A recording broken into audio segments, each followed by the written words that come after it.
GB ভালো হয়েছে, প্রশাসন বালা, চিকিৎসা বালা, আর জিবি ডাক্তারের লাশ রুগী ধরে না, জিবি বলে বালা, সুস্থ মানুষ নিয়ে লাশ নিয়ে যায়, মালিকা কয় ক্রম কাজ করার ক্রম। জীবিতে নিলে মরে দেবেন গা, খালি কয়। বলা উচিত GB Agartala government medical college এবং জিবি হসপিটাল মানুষের একটা আস্থার বিষয়, একটা বিশ্বাসের বিষয়টা। আমি অনেক সময় অনেক পেশেন্ট বলে এমুক নার্সিংহোমে নিয়ে গেছে, এমুক জায়গায় নিয়ে গেছে। আমি বললাম যাবে না, না কোনো একটা প্রবলেম যদি হয়, সিরিয়াস প্রবলেম, তখন কিন্তু ওই নার্সিংহোম আপনাকে বাঁচাতে পারবে না, ওই পাঠাতে হবে জিবিতে। কাজে বিশ্বাস রাখুন। আজকে জিবি ডাক্তারের কারণে আমার বাবা মারা গেছে। মালিক সাহেব আমরা গরিবের লেগে বলে হসপিটালটা তাহলে অনেক মালিক সাহেব কই, আমি যেন বাবারে সুস্থ লইয়া লাশ লইয়া দিতেছি, তাহলে অনেক মালিক সাহেব আমার বাবার লেগে কি বিচার দেয় বুঝিবি। ত্রিপুরাতে আমরা 2018-তে সরকার তৈরি হওয়ার পরে আমরা বিশেষ করে স্বাস্থ্য বিভাগকে আমরা ঢেলে সাজানোর চেষ্টা করি। স্বাস্থ্যের দিক দিয়ে কিন্তু অনেক দিকে আমরা অন্যান্য রাজ্যের, তাছাড়া অনেক রাজ্যের তুলনায় আমরা অনেকটা সামনের দিকে এগিয়ে এসেছি। তারা ওয়ার্ল্ডে যে ধরনের ট্রিটমেন্ট হচ্ছে সেই ট্রিটমেন্টে আমরা 8:30টার সময় হসপিটাল রয়েছে, সুস্থ মানুষ বাইক হয়েছে ভর্তি করতো, সেদিকে তারা হচ্ছে ভর্তি করতো না, রুগী বলে সুস্থ। তারা ডাক্তার আইব 11টার সময়, ডাক্তার দেখবো আমি বাবা দম বেটার জায়গা দৌড়ে চলে যেই পারি, চলে এসে ডাক্তার গো বাবা মারা গেছে। আমরা তো বাসনের লেগে ওই জিরিটা দিতে আনি, আজকে মালিক সাহেবের এত কিছু আমরা গরিবটার লেগে জিরি দেওয়া, তাহলে আমার বাবারে কি লেগে ডাক্তার দেখতো না, আমরা গরিব বুঝলে নেই। মালিক সাহেবের জরুরত করি, আপনার মতন গরিব করার কোনো উপায় নাই কোনো।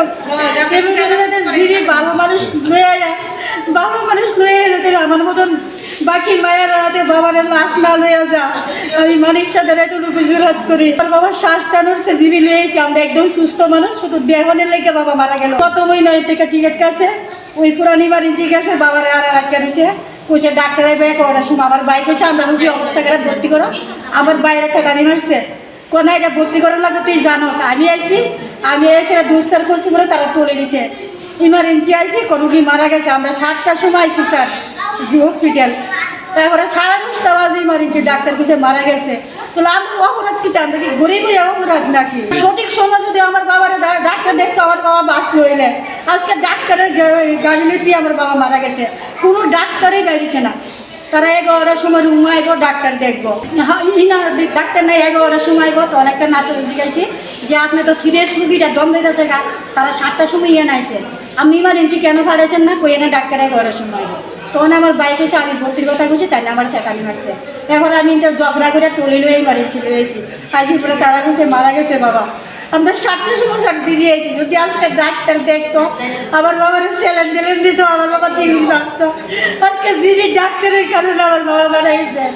মালিক সাহেব আমরা গরিবের লেগে বলে হসপিটালটা, তাহলে অনেক মালিক সাহেব কই, আমি যেন বাবারে সুস্থ লইয়া লাশ লইয়া দিতেছি, তাহলে অনেক মালিক সাহেব আমার বাবার লেগে কি বিচার দেয় বুঝিবি না। পরিষেবা তো খারাপ, আমরা গরিবের লেগে তো পরিষেবা কোনো হেল্প করছি না। আমি যে 7টার সময় বাবারে সুস্থ রোগী লেগেছি, অপর লাশ লইয়া যায়, তাহলে আমরা লেগে কি করতে পরিষেবা কোনো কিছু না। তো গরিবের তো নাই, যারা মাথার তেল আছে তারা লেগে সব আছে। আজকে আমরা মাথার তেল নাই, আজকে ডাক্তার নাই। আজকে যদি আমি টাকা পাঠিয়ে দিতাম, ডাক্তার নিচ্ছি আই নইলে আজকে টাকা বলা দেখে ডাক্তার নাই, গরিব দেখিয়া আজকে গরিব দিকে তো অসুবিধা লাগছে, নাহলে তো আমরা বাইরে দিলাম গেলে।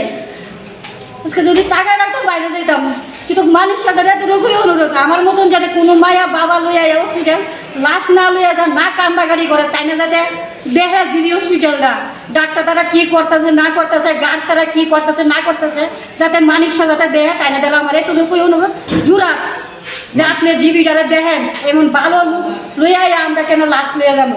অনেকে চিকিৎসা করার জন্য আমার এক এমএলও হায়দ্রাবাদে গিয়েছে, এসে বলে ওখান থেকে তো এখানে খুব ভালো ব্যবস্থা।